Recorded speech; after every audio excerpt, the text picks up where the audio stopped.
What's crack-a-lackin'?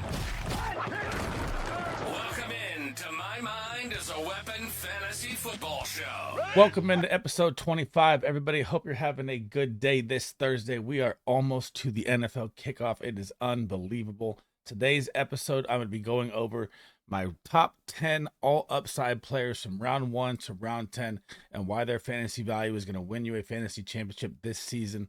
No matter if the injury cause is there, you cannot play fantasy football like that.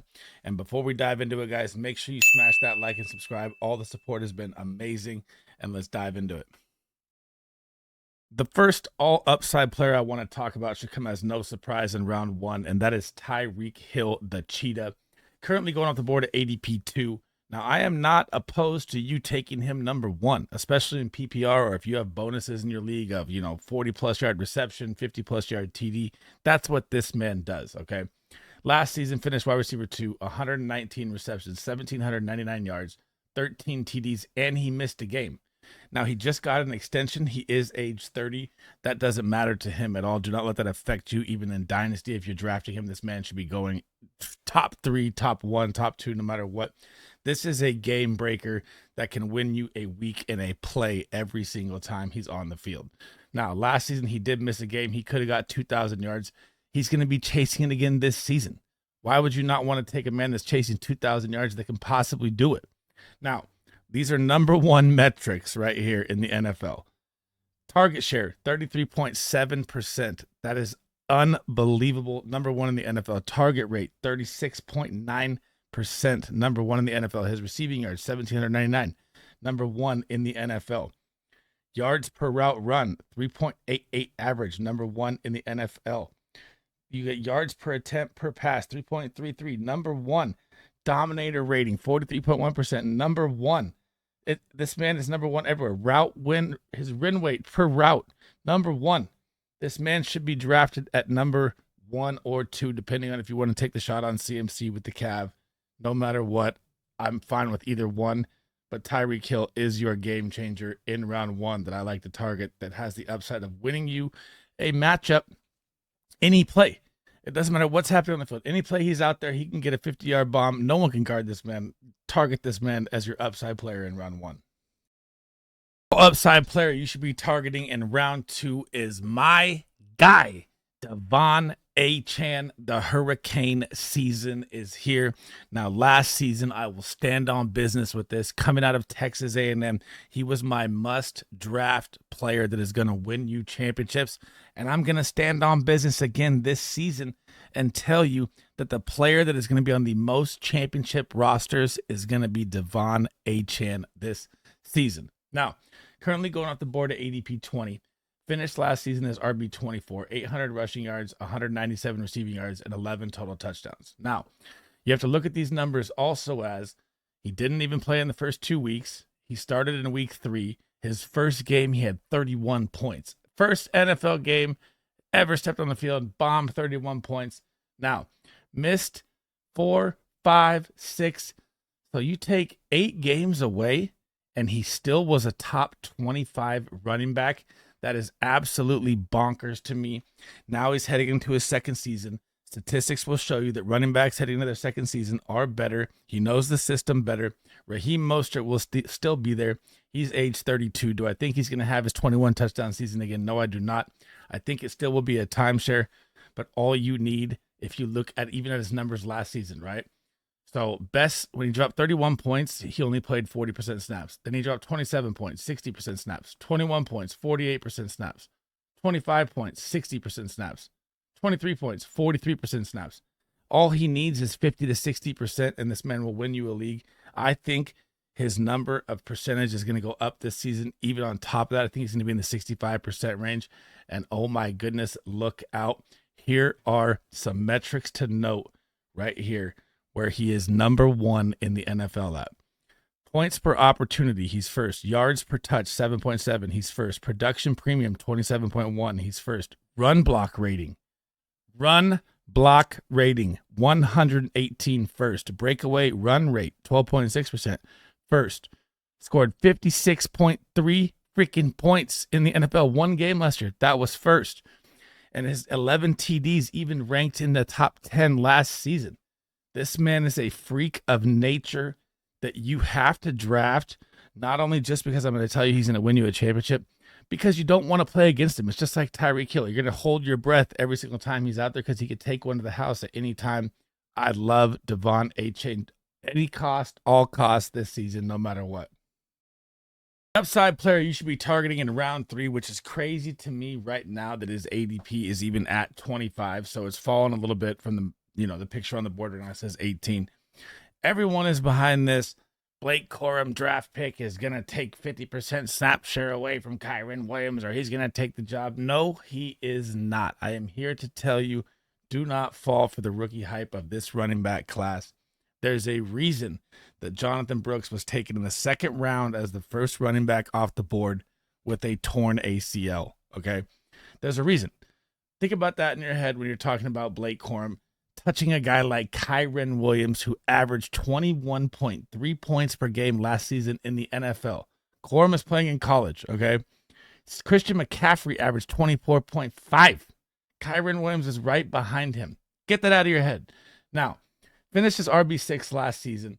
RB6, missing 6 games with injury. Yes, is his injury history a little concerning?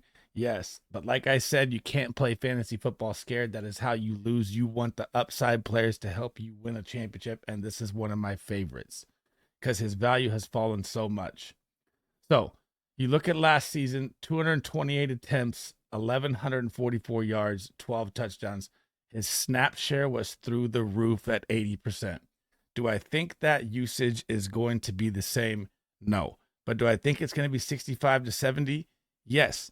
Do you listen to Sean McVay in press conferences say that this man is the hardest working man you've ever seen in football? Coming from one of the smartest coaches I've ever seen in football in Sean McVay. He says the offense runs through Kareem Williams. Look what happened to the Rams offense in the games he was out. It is bonkers to think that you don't draft this guy because you think of Blake Corum. Just don't do it. These are games over 20 points last season. Week 2 against the Niners, a top defense, 28 points. Week 4 against Indy, 26 points. Week 6 against Arizona, 20 points. Arizona again, week 12, 40 points. Cleveland, the top defense, 20 points. Baltimore, 20 points. Washington, 24 points. New York Giants, 30 points. This man is a smash pick and is going to carry you to championships this season 100%. The upside player you want to target in round 4 is going to be my tight end 1 on the season. If you've watched any of my other videos, it is Trey McBride. Now, why? If you're sitting in round 4 and you're thinking, oh, I'm probably going to save tight end for a later round, I might be able to get better value here. Think about it like this. If you waited last season on any tight end that was there, how did it turn out? It didn't turn out great unless you got Sam Laporta late, and Sam Laporta honestly was an anomaly as a rookie finishing as tight end 1.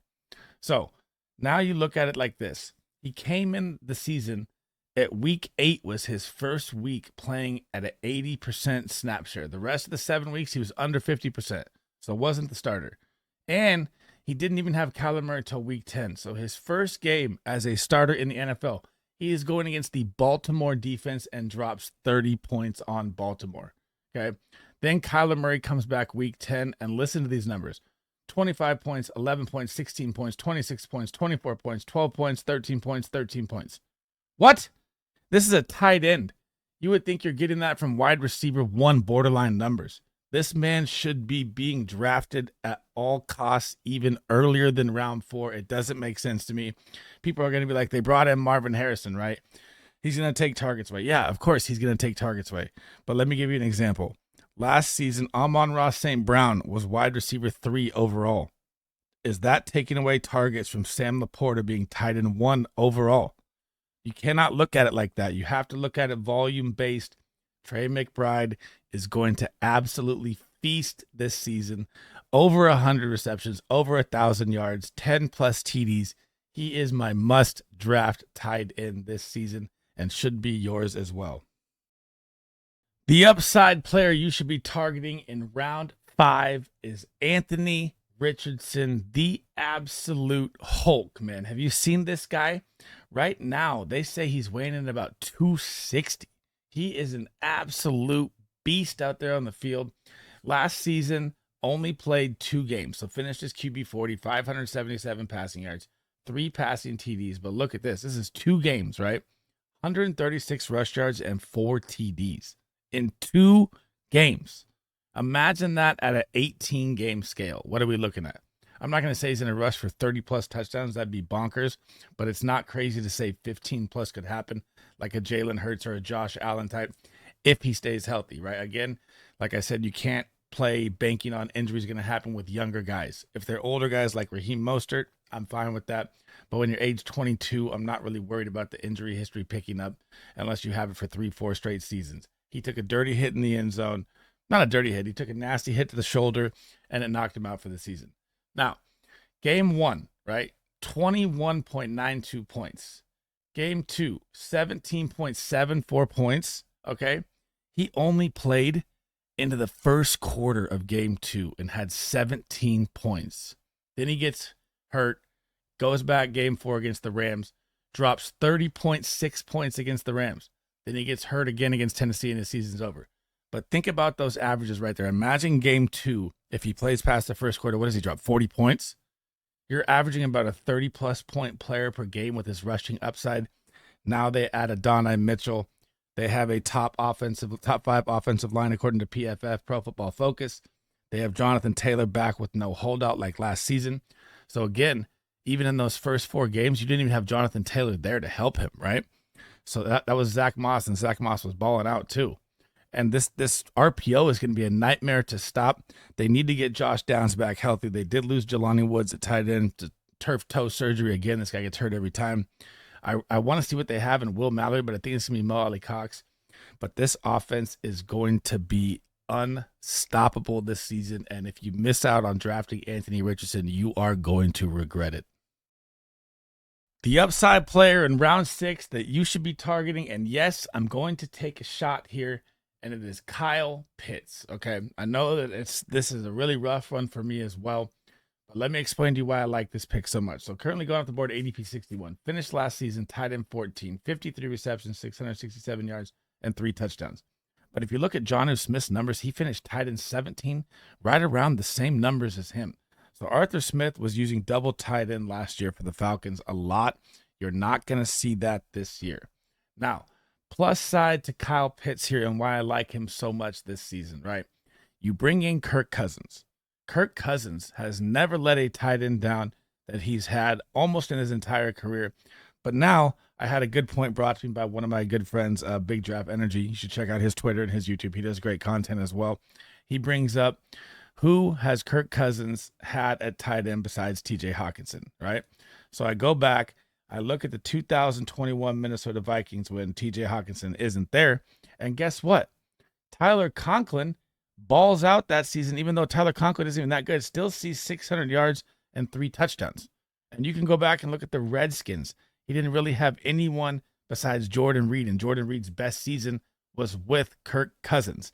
Now you get an athletic specimen who is way more athletic, do not get it twisted, than TJ Hawkinson, Jordan Reed, or Tyler Conklin. Now, you're going to have a target share of Drake London at about 30%. But who else is this going to run through? Darnell Mooney that they brought in? I don't see that a lot. I see Bijan catching passes out of the backfield, yes. But I think that Kyle Pitts is going to see a 28 to 30% target share.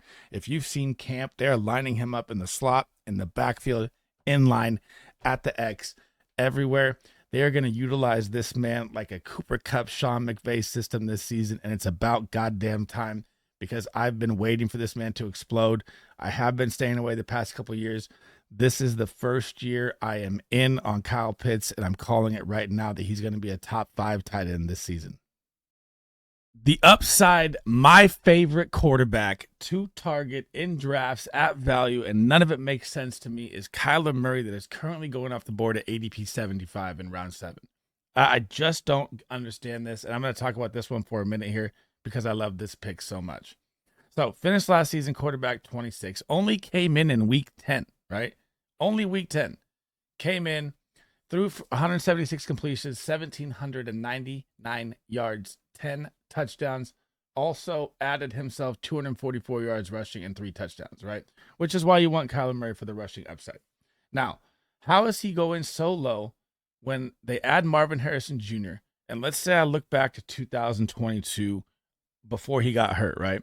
So he's a 20-point average all the way through. He averages 18.9 because they put in the hurt game at the end where he gets a 0 or he gets a 0.7, so it brings his average down, right? Now let's back it up here. Let's go into 2021. Kyler Murray is averaging 22.2 in his QB4 overall. Let's go to 2020 here. Let's back it up again, okay? Kyler Murray averages what again here? He averages 24.4 in his QB5. Now you give this guy Marvin Harrison, who's probably one of the best prospects to go along with Malik Neighbors to come out in a very long time. You have Trey McBride, who I absolutely love at tight end, who's going to be my tight end 1. You have Greg Dortch, who's very underrated as wide receiver. Michael Wilson, who's due for a breakout. James Conner to go along with Trey Benson behind him. How on planet freaking Earth is this man going in the 7th round with his rushing upside? And they say in camp right now he's 100% healthy, light years ahead of where he was last year. And if he's light years ahead of where he was last year and he's averaging 20 points off a torn ACL, what do you think is going to happen this year? So no matter how you look at your draft, if you target running backs early, wide receivers early, a tight end in the middle, this pick in round 7 is your golden goose right here. Kyler Murray in this round is the best value possibly in fantasy football this season at the quarterback position, and it's bonkers. Do I like Anthony Richardson as my QB1? Yes, I'm taking the bold shot there. But if we're talking value and how to construct your roster to win a championship, this is your ticket right here. The upside player to target in round 8 is Jake Ferguson. Last season, hitting the scene for his first time as a starter. Finishes as tight end 8, 71 receptions, 761 yards, and 5 touchdowns. Now, the touchdowns are kind of an anomaly here because this is the best part about it. He had 24 red zone targets last season, which was not only number 1 for tight ends, and he only caught 12 of them, right? But it's also number 4 in the entire NFL. So the amount of volume that this guy gets in the pay dirt money red zone is all golden for Jake Ferguson. And now he's getting more entrenched into the system. So if you look at it, 2022 wasn't really part of it at all. If I look back at he'd never really played he played 64% snaps once and everything else was 30%. Played a full season last year, all the way 70 plus, right? Now you're going to head into 2024. The camp reports are that he is leaps and bounds smarter with the system, smarter with Dak. The connection is there. We do need to figure out the contracts going on. I mean, CeeDee Lamb isn't even paid yet. Imagine if CeeDee Lamb holds out, say even 3-4 games. Jake Ferguson is going to go absolutely bananas. And now you have Brandon Cooks with a little knee injury. He's old. He's supposed to be fine. Jalen Tolbert is your 3, or Jalen Brooks if he pops out as a rookie. I mean, this man is going to be the second option on an offense that is going to be so pass heavy. They lost 2-star linemen last year. Their running back room consists of Rico Dowdle and Ezekiel Elliott. How much do you think they're really going to be running the ball? I don't even really have the Cowboys as that strong of a team this year. Like usually I'd be like, they're going to be playing from ahead. I don't see that with Dallas this year. I think it's going to be a lot closer games, maybe even playing from behind in more games than you think. And Jake Ferguson's value, like I said with Anthony Richardson as a comparison to Kyler Murray, I like Anthony Richardson as the highest upside play. I like Trey McBride as the highest upside play. I like Kyler Murray as the golden goose to build your roster around. I like Jake Ferguson as the golden goose at tight end to build your roster around. I mean, this value is absolutely insane to me. He could literally be a top 3 tight end, and he's being drafted at tight end 10. This is an absolute smash pick. In round 9, the upside player you're going to want to target is Christian Watson. Yes, I said it, Christian Watson. I know he is a very, very, very scary injury risk. Only playing 23 games total in his first 2 years, and you could call that 21 games because he got injured early in those games. So not a lot of health, that you're excited about. But supposedly over this offseason, he had a hamstring differential of 7% from each leg to leg. Now they've got it to about 1.5%, I guess they say, quote unquote, according to the doctors, right?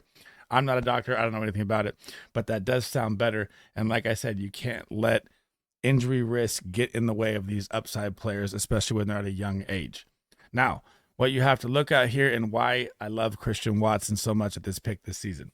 In his last 17 games, he has 12 touchdowns. He had 15 end zone targets last season, which ranked 6th, but he only played 9 games. This man is 6'4". He is an absolute beast.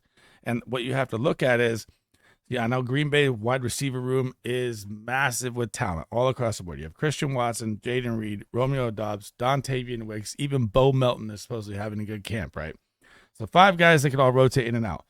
But now, let's say we go into 3 personnel sets. Who's going to be the odd man out? It is never going to be Christian Watson. He's always going to be out there in the 1 set and the 2 set all the time. If he is fully healthy and this hamstring is fully back, like that's the big question, right? This could be one of the biggest steals in fantasy football this season in round 9. Why I was out on him so last year was because the value was too high. I didn't want to take a shot in round 5 on him. Now I got to take a shot in round 9. It's like a J.K. Dobbins from last year, right? You got to take a shot in round 5. I said, don't draft him. Now you get a shot at Dobbins in round 11. This is the same thing with Christian Watson. Now the value is even better. Jordan Love coming into his 2nd season with LaFleur as a starter. The Packers are going to go bonkers, and I absolutely love this pick of Christian Watson at this value. Round 10, the upside player you're going to want to target is Brian Thomas Jr., the rookie phenom out of LSU. Currently going off the board at ADP 112. Obviously, he doesn't have a wide receiver finish. He's a rookie. So these are his LSU numbers. He had 68 receptions, 1,177 yards, and 17 touchdowns. 17 touchdowns. That is with Malik Neighbors. Imagine if this guy was just the one. But we'll get to that in a second here. So, why I like him so much. Guess who is out of town? Calvin Ridley. Now, Calvin Ridley came back to the NFL last season after missing 2 years. Still played the whole year healthy. Was 3rd in red zone targets with 25. Now, who is going to be their red zone target this year? Evan Ingram only had 2 touchdowns last year. This could be the Brian Thomas Jr. show in the red zone. This man is 6'4", just like a Christian Watson built athletic body. Now, here's another thing to look at.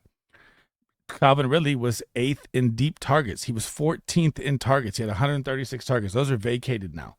Now we already have Christian Kirk already with a hamstring injury, which is the worst, scariest thing to get anytime at the beginning of the season. So, I mean, let's say Christian Kirk, something happens with the ham, he misses a couple games. Is Brian Thomas Jr. ever going to look back with his athletic ability and size? I do not think so at all. And you also have to look here. Calvin Ridley was 3rd in routes ran last season with 635. BTJ is going to be out there all the time. And just imagine, now you have Trevor Lawrence a little healthy. Last year, his ankle hobbled him up. You could tell when he was out there running, it looked different, which is why they probably leaned on ETN so much. ETN had a big year last year. Now they get a full healthy squad coming in. You're going to get red zone targets galore. I think he's going to lead all rookies in red zone targets, and he's not being drafted like it. It's absolutely bonkers to me. Smash this pick on BTJ. He is going to be a league winner down the stretch, if not right away, because if Christian Kirk's, we don't know about the hammy yet. I do think Kirk will be the leader, the veteran in the room, and he'll lead the way. But I think down the second half of the stretch, you're going to see BTJ go absolutely bonkers. That is it for episode 25, guys. I hope you guys enjoyed my top 10 upside players in each round. And remember, you cannot let injuries get to you in your draft strategies heading into this season in your redraft leagues that should be coming up here, or not, if not happening now. I have like 3 or 4 coming in a week. Cannot let that get in the way of your strategy if the player is younger. Like I said in the video, Raheem Mostert, he's age 32, and he has a laundry list of injuries. That one you can look at and have a lot of draft strategy to that of, is he going to get hurt again? There's a major possibility. But with the younger guys, I implore you not to fall for it. This season is going to be different with the way it all plays out. Trust me on these upside guys. And that's it for me. I will catch you guys in the next episode, man. Peace.